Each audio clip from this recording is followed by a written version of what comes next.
안녕하세요. 저는 결혼한 지 3년 된 30대 중반의 여자입니다. 아직 부부 사이에 아이는 없고 맞벌이를 하면서 살고 있었어요. 남편과 제가 버는 돈도 비슷하고 결혼 전에 모아둔 돈도 큰 차이가 나진 않았습니다.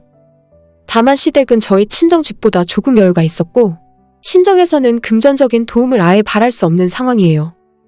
결혼할 때 남편 쪽에서 조금 보태준다고 했었는데 제가 나서서 거절했습니다. 저희 집에서 돈 한 푼 보태줄 수 없는데 일방적으로 시댁 도움만 받는 것도 염치 없는 일이고 주변에 먼저 결혼한 친구들 이야기 들어봐도 시댁 도움받고 시작한 친구들은 시어머니한테 쩔쩔매고 하고 싶은 말 못하고 살더라고요. 차라리 제 집 없이 전세를 살더라도 남편과 제가 가진 돈으로만 집을 구해서 결혼 생활 시작하는 것이 낫다는 생각이었죠. 그렇게 결혼 생활을 시작하고 지금은 3년이 조금 넘게 지났어요.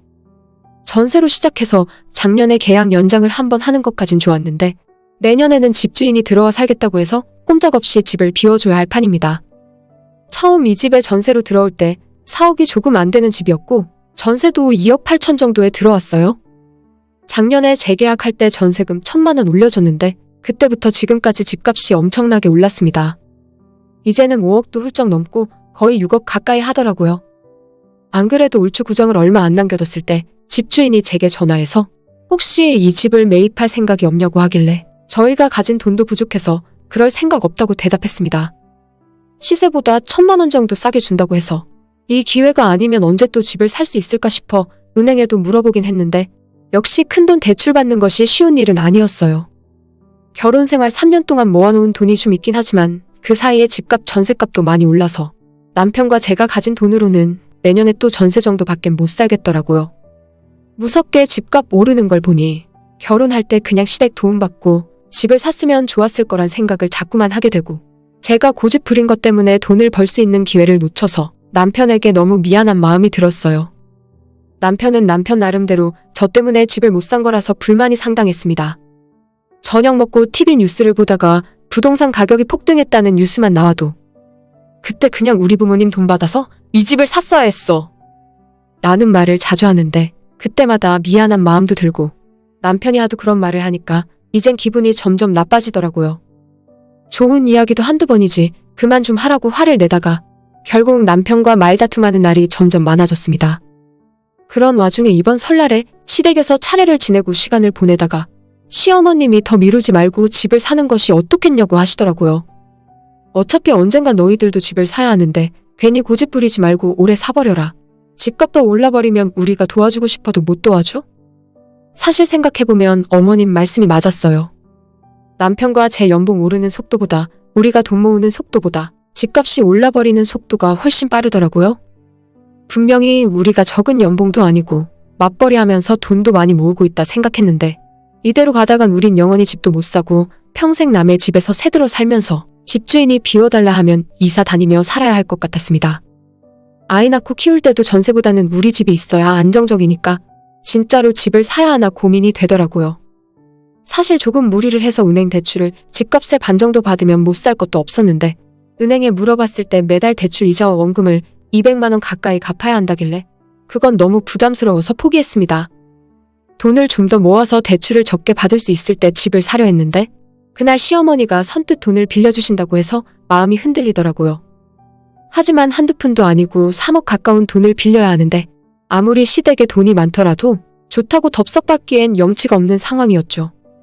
아니에요 어머님, 저희도 돈 좀 더 모아서 은행 대출 받으면 돼요 라고 이야기했는데 시어머니는 이자도 비싼데 왜 은행에서 대출 받으려고 하냐며 자기가 너네 결혼할 때 아무것도 못 해줬는데 이제는 뭐라도 해줘야 마음이 편하시겠대요.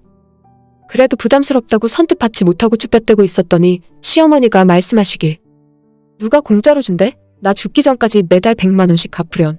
내가 이자 내라는 소리는 안 할 테니까 그냥 시부모 용돈 준다 생각하고 100만 원씩 줘. 은행에서 대출 받으면 거의 200만 원 가까이 갚아야 하는데 이자 없이 매달 100만 원만 시댁에 보내면 된다고 하니 솔직히 마음이 흔들렸죠. 공짜로 받는 것도 아니니까 시부모한테 휘둘릴 일도 없고 매달 정당하게 돈을 갚아 나가면 되니까 마음의 빚도 없어서 좋았습니다. 머릿속으로는 계산 다 끝내고 우리 집주인에게 전화해서 당장 계약서 들고 만나자고 할 기세였지만 겉으로는 애써 좋은 척 숨기고 내숭 떨며 있었어요. 시부모님에게는 집이 한두 푼 하는 것도 아니니까 좀 더 남편이랑 생각해보고 결정하겠다고 해놓고 설 연휴 지나 집으로 돌아왔는데 우리 집이 생긴다는 생각에 저는 기분이 좋았지만 남편 표정은 시큰둥한 것 같았어요.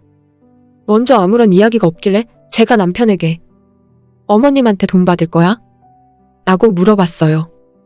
남편은 오히려 제게 어떻게 하고 싶냐 되물어보더라고요.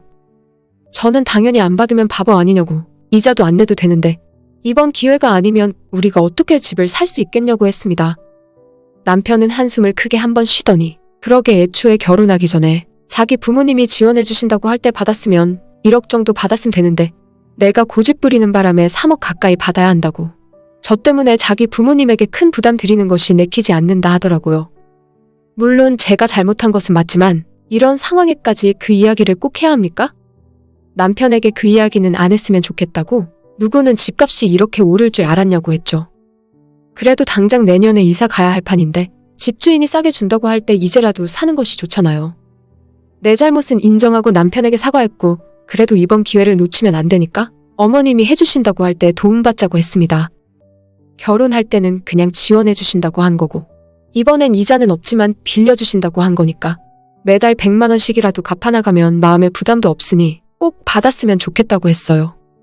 남편은 혼자 가만히 뭔가를 생각하더니 자기 집에서 3억 빌려오는 건 좋은데 앞으로 제가 자기 부모님에게 좀 더 잘하는 조건이라 하더군요.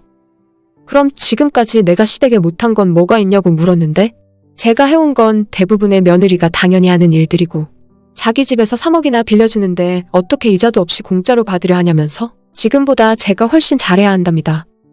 남편 하는 말들이 이해가 안 갔지만 일단 뭐라고 하는지 들어보기나 했어요. 1년에 2번은 시부모님 모시고 여행을 가야 하고 한 달에 1번은 부모님 모시고 저녁 먹고 언제든 자기 집에서 부르면 불만 없이 달려가야 한대요. 시부모가 부를 때만 가는 것도 아니라 남편이 원하면 언제든지 시댁 달려가서 설거지도 하고 집안 청소 빨래는 물론 완전 종살이를 하라는 겁니다. 내가 왜 그래야 하는지 모르겠다고? 시어머니도 아무 말 안 하는데 왜 당신이 나한테 그런 소리를 하냐고 했더니 어차피 이자도 안 내고 자기 집안 돈 끌어다 쓰는데 염치가 있으면 제가 그 정도는 해줄 수 있는 거 아니냐더라고요. 싫으면 그냥 집을 사질 말던지 은행에서 3억 대출 받던지 그것도 저것도 싫으면 저보고 친정 부모님한테 1억 5천만 원 받아오랍니다. 자기가 어려운 이야기하는 거 절대 아니라면서 예전에는 며느리면 당연히 해야 하는 일이라네요. 이제는 시대가 바뀌어서 그런 건 안 해도 된다지만 자기 집에서 큰돈 해주는 만큼 당신이 그에 따른 보답을 하라는 건데 그게 그렇게 어렵고 싫은 일이냐고 하네요. 자기는 전세 살아도 아무 상관없고 돈 없으면 지금 사는 집보다 더 좁고 낡은 집 들어가서 살아도 아무 상관없는데 집 사고 싶은 건 저니까 자기 엄마 돈 필요하면 엄마한테 잘해야 한답니다. 누가 들으면 지금까지 제가 시댁과 담쌓고 사는 싸가지 없는 며느리인 줄 알겠어요. 저 시집 올 때 도움받는 거 싫어서 한 푼 지원 없이 결혼 생활 시작했지만 지금까지 결코 시댁에 소홀하게 대하진 않았습니다. 명절에는 당연하고 1년에 2번 더 있는 시댁 제사에도 회사 반찬내고 꼬박꼬박 참석했어요. 남편은 퇴근하고 8시쯤 시댁으로 왔지만 저는 일찍 퇴근하고 시어머니랑 같이 음식 준비하고 이 집안 며느리로서 해야 할 일은 다 했어요. 이제 와서 제가 아무것도 안 한 것처럼 돈 받고 싶으면 시댁에서 종살이 시작하던지 아니면 친정 부모님 보고 1억 5천 달라고 하라는 말이 제 가슴에 비수가 되어 꽂히더군요. 그냥 주는 돈도 아니고 빌려주고 갚아야 하는 돈인데 꼭 저렇게 생색을 내야 하는 건가요? 어머님 아직 60이시고 앞으로 저희가 매달 100만 원씩 20년 넘게 갚으면 다 갚을 수 있는데 이자 대신 시댁 종살이를 하라는 남편이 너무 치사하고 야속했습니다. 저도 그냥 시부모 돈 안 쓰기로 하고 집을 안 사기로 했어요. 내가 집을 안 사면 그만이지 그렇게까지 하고 싶진 않더라고요. 대신 앞으로는 부부 공동생활비 빼고 돈 관리 따로 하자고 했고 남편도 동의했습니다. 저는 그냥 더럽고 치사해서 제 돈 따로 모을 거고 남편에게 신세 지는 일 없을 거예요. 이번 일로 남편에 대한 믿음과 부부 사이의 신뢰가 다 깨져버렸습니다. 저도 앞으로 전세로 살던 단칸방 원룸에서 결혼 생활을 하던 신경 쓰고 싶지 않고 남편 사이에서 아이 낳을 생각도 없어요. 같이 살 수 있을 때까지는 돈 모으면서 살다가 언젠가 때가 되면 남편이랑 헤어지고 독립하려고요. 저를 돈 때문에 우습게 여기고 자기 집 가사도우미로 생각하는 남편과 어떻게 사랑하는 마음으로 살 수 있겠습니까? 대신 앞으로는 시댁 집안 제사 때도 안 갈 거고 명절에도 우리 친정집 갈 거예요. 먼저 돈 이야기 꺼냈고 돈 없으면 몸으로 때우라는 남편이었으니까 나도 돈 안 주면 앞으로 너네 집 가서 일 안 한다고 할 겁니다. 딱 서로가 각자 집에서 해준 만큼만 하면서 살면 참 즐거운 결혼 생활 되겠네요. 오늘의 제 이야기는 여기까지입니다. 끝까지 들어주셔서 정말 감사드려요. 다들 행복하시고 좋은 하루 보내시길 바랍니다.